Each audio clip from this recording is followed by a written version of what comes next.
equals does your device need fixing? We offer a free diagnosis. We pick up and deliver right to your door, no calls or travel needed. We send you a quote before repairing, and only go ahead if you approve it. Easy, transparent, and professional. Link in description. To replace the keyboard battery in your Surface Book, start by gathering your tools. You'll need a Torx screwdriver, a plastic spudger, and some isopropyl alcohol for cleaning. First, power off your device and disconnect it from any power source. Next, carefully remove the screws from the back panel using the Torx screwdriver. Keep these screws safe, as you'll need them later. Once the screws are out, use the spudger to gently pry open the back cover.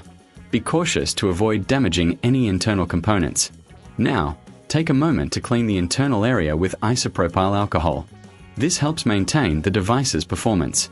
After cleaning, visually inspect the battery and connections for any signs of damage. If everything looks good, disconnect the old battery and replace it with the new one. Ensure all connections are secure.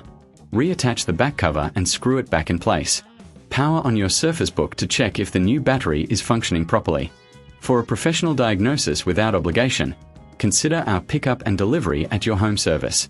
Remember, no calls, no travel, and you'll receive a quote before repair. Does your device need fixing? We offer a free diagnosis. We pick up and deliver right to your door, no calls or travel needed. We send you a quote before repairing, and only go ahead if you approve it. Easy, transparent, and professional. Link in description.